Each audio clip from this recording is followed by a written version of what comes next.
जय हिंद साथियों, आप सभी का स्वागत है मेरे इस नए YouTube चैनल श्री गिरी क्लासेस 2.0 के इस नए प्लेटफॉर्म पे।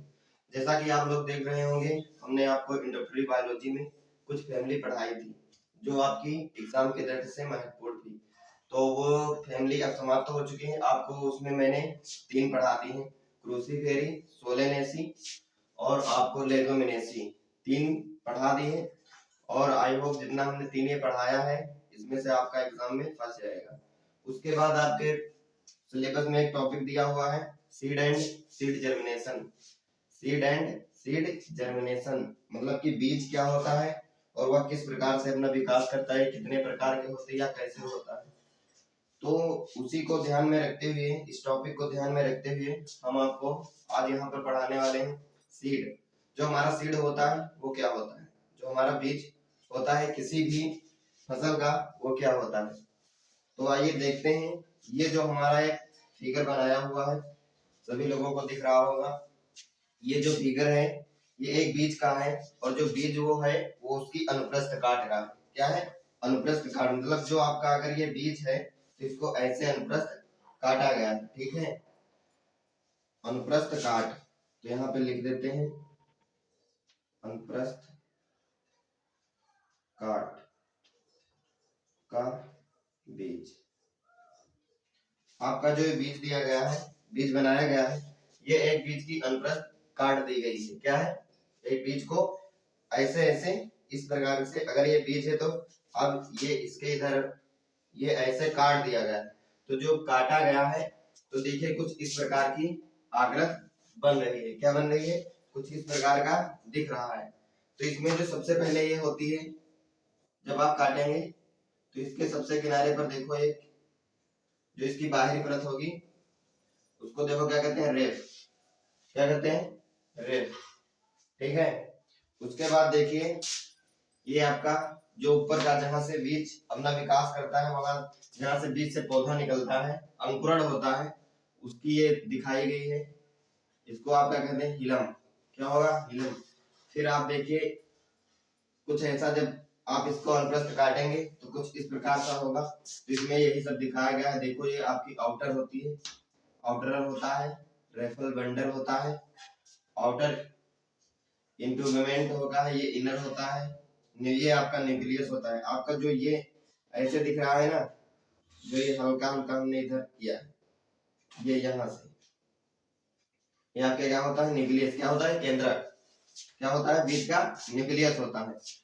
और उसके बाद जो ऐसे ये बना दिया गया है, ये देखिए ये जो बनाया गया है ये आपका होता है एंडोस्पर्म। क्या होता है, एंडोस्पर्म।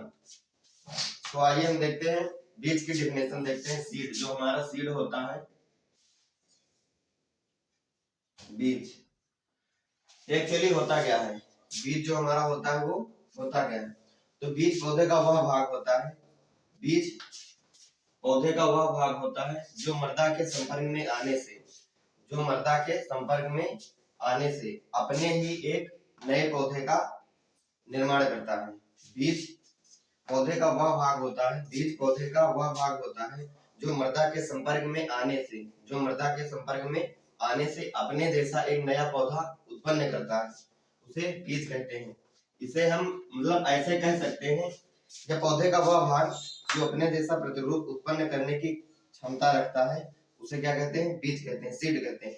लेकिन अगर हम एक्चुअली इसकी एकदम एक्यूरेट डेफिनेशन देखें तो हमारी क्या हो जाएगी। ये तो हम आपको ऐसे साधारण बता रहे हैं, आप भी समझ रहे होंगे बीज क्या होता है। बीज पौधे का वह भाग होता है जो जिसमें अपने जैसे नए पौधे उत्पन्न करने की क्षमता होती है, ये आप कह सकते हैं। लेकिन एक्चुअली में इसकी क्लियर जो आपकी एकदम डेफिनेशन सही होगी, एग्रीकल्चर के क्षेत्र से देखें तो वो आपकी डेफिनेशन हो जाएगी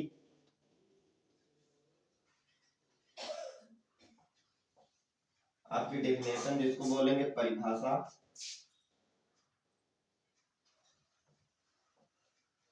आपकी परिभाषा क्या बनेगी, वह निषेचित एवं परिपक्व अंडाशय, वह निषेचित एवं परिपक्व अंडाशय एवं परिपक्व अंडाशय जो बुआई के काम आकर फसल उत्पादन करने में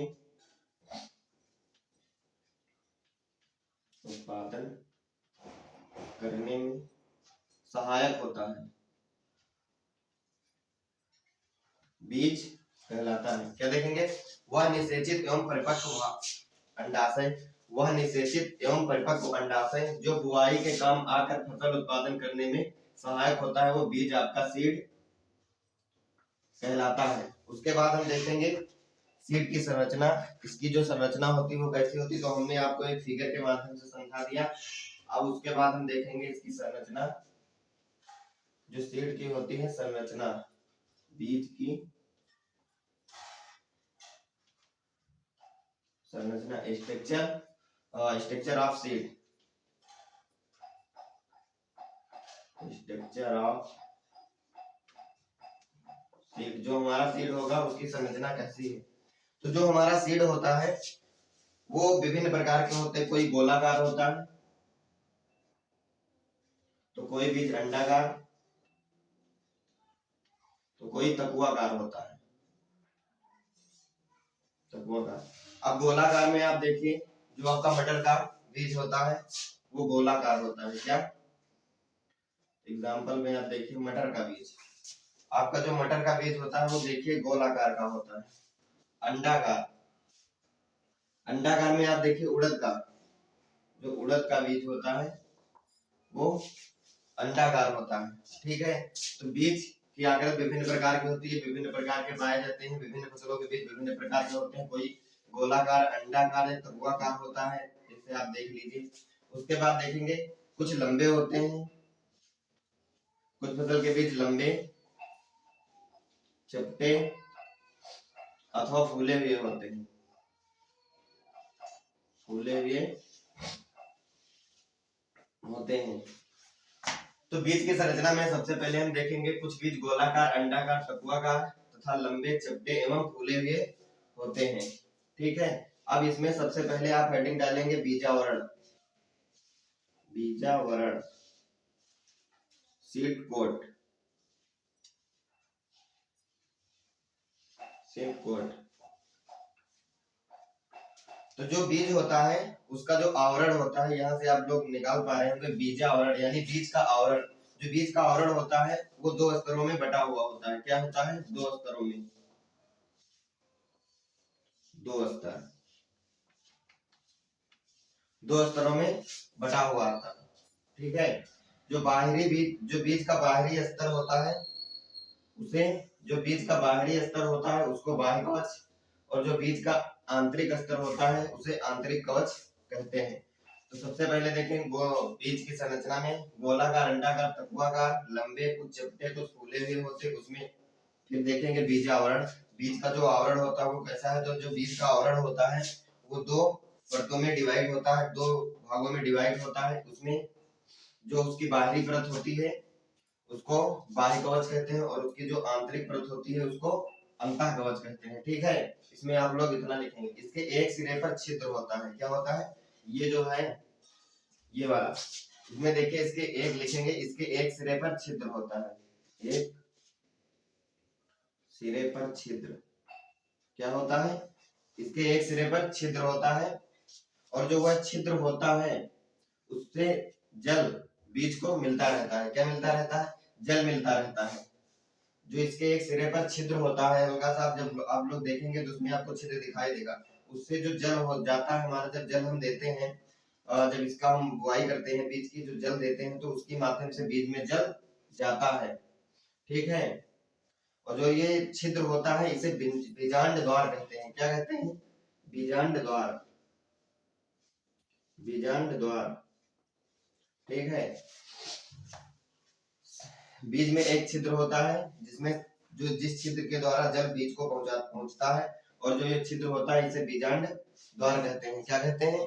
बीजांड द्वार कहते हैं। ठीक, उसके बाद हम देखेंगे बीजांड द्वार कहते हैं। ठीक है, उसके बाद हम देखेंगे इसकी एक नाभिका होती है। क्या होती है? नाभिका होती है, जिसको हीलियम हीलियम कहते हैं। यहाँ पे आप लोग देख रहे होंगे, ये इसकी जो नाभिका होती है, जिसकी नाभिका होती है, तो वह नाभिका वह स्थान होता है जहां पर बीज फल भित्ति में लगा रहता है। जो नाभिका वह स्थान होता है जहां पर बीज फल भित्ति में लगा रहता है। फल भित्ति में लगा रहता, फल भित्ति में लगा रहता है। ठीक है। इसके बाद हम देखेंगे भ्रूण, जो हमारा इसका एम्ब्रियो होता है, EMBR एम्ब्रियो। ठीक है। भ्रूण का एम्ब्रियो जो होता है, तो जो भ्रूण का एम्ब्रियो होता है, ये दो भागों में डिवाइड कर दिया गया है। क्या कर दिया गया है? दो भागों में डिवाइड कर दिया गया है। पहला लिखेंगे बीज पत्र, ठीक है, और दूसरा लिखेंगे बीजाक्ष। क्या लिखेंगे? बीजाक्ष।